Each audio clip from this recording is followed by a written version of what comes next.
We are here with Michigan fullback Max Bredeson. I got to tell you, I was watching your highlight reel from last year.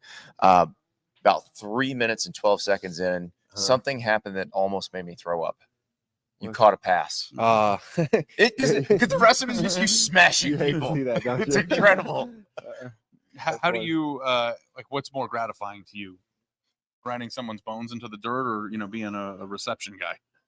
It depends. Like a goal line touchdown, like blocking for one of those, there's nothing like that. Yeah. That feeling. Do you know when I was playing organized football before high school, I was a left guard, and chubby kid, obviously, and somebody smacked the quarterback's arm as he was trying to throw it, and the ball went up in the air, and I caught it and ran for a 3-yard gain. Please God, tell me there's a video of this. And somebody chopped underneath me. It was like a 3-yard gain, and I got up and celebrated like I won the Super Bowl. Yeah. And I got pulled out of the game because my coach is like, "What are you doing?" Thank you for give your moment. Yeah, I couldn't even. I was 3 yards in the rushing in a cloud of dust. It's beautiful. All right, so I got to ask you, because the one that stuck out to me last year is that last drive against USC. Is that the greatest drive of your life? The greatest drive of my life.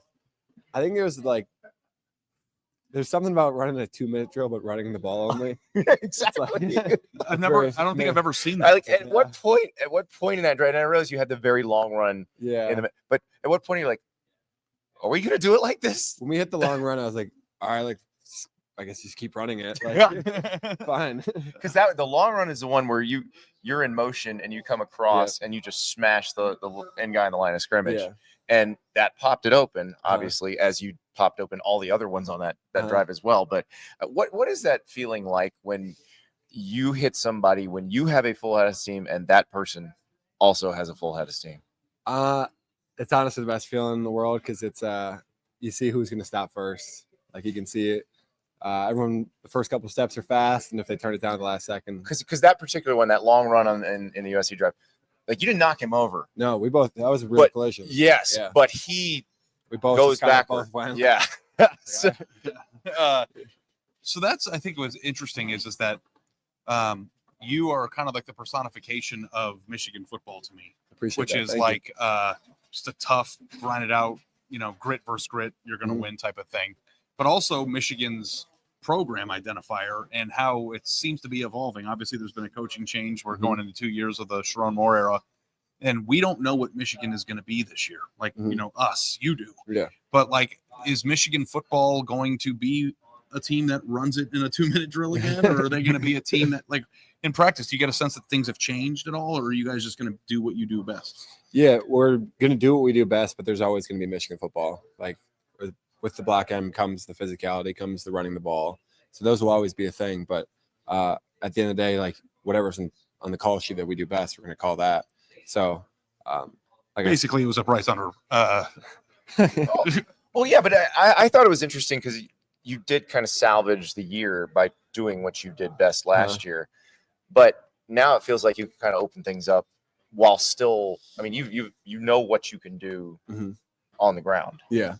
Definitely. We were able to take pieces of what happened last year and kind of be able to grab the good parts of being able to move the ball like that. But at the end of the day, there's two ways to move the ball, and you got to be able to do both. The way the season ended, you beat Ohio State, you beat Alabama in the bowl game. How much confidence does that give you going into this year? Yeah, it definitely gives you confidence. It shows with the young guys, the new guys who they got to go kind of have their moment and see show themselves, just prove to themselves what they can do.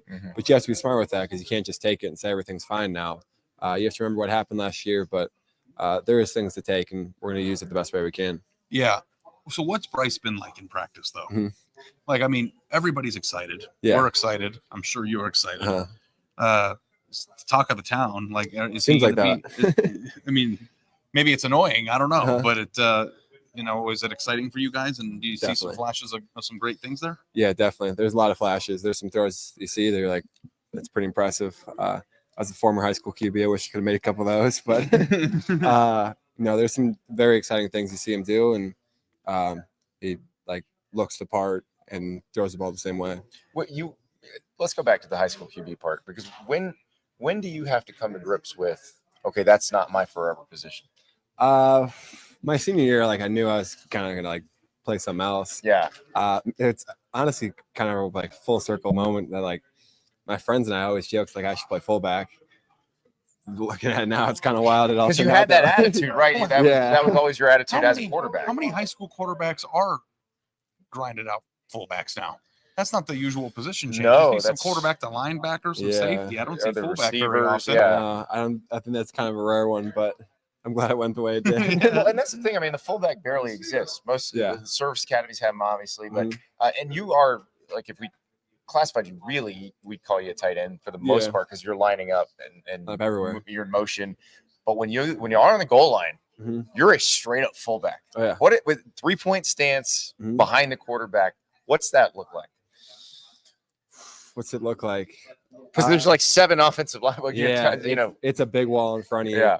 You got to find out where you're going. You go there as fast as you possibly can. Do you run the ball a lot with you in the video game? I do. My speed is crazy in that game.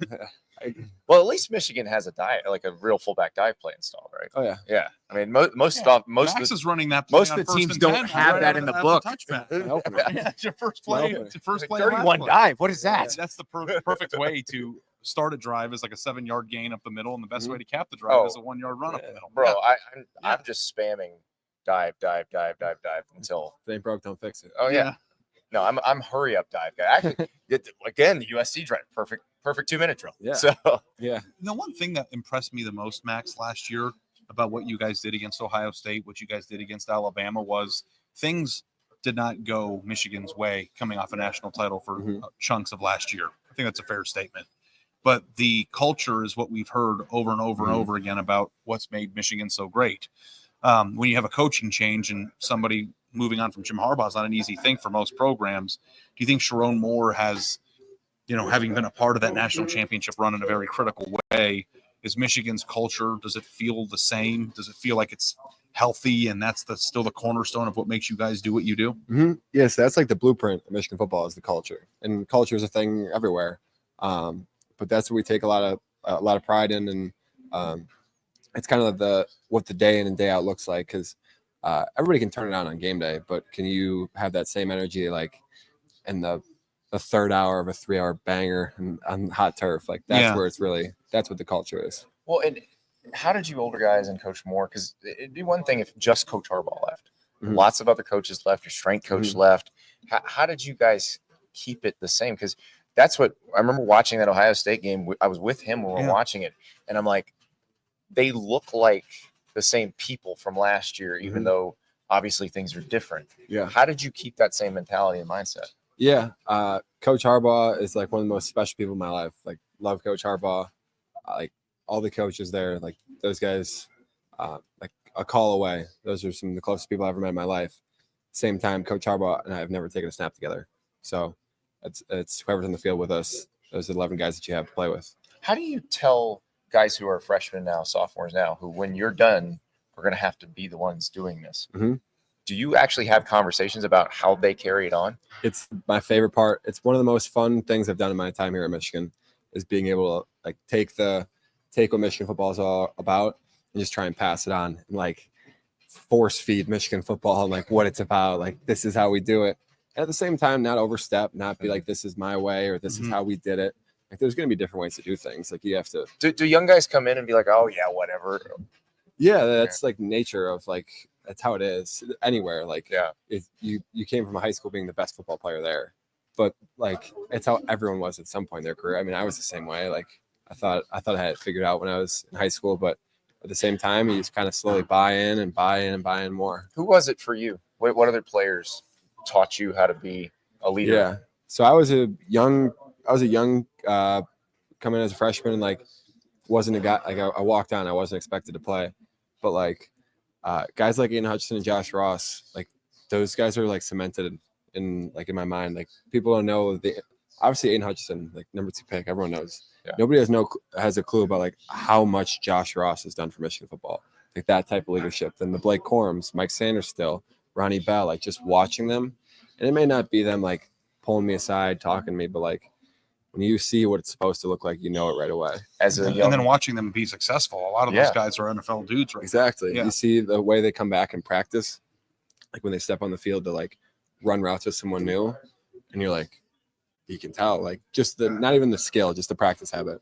As a young walk-on, I'm sure there probably were some moments where you had to lead block on Aiden Hutchinson. I do. How's that go? I have 2 snaps saved where I was like, holy, I came in at 217 pounds, and like Ohio State week, I had to block him on like split zone, like coming back like full speed, like you said, the full speed one.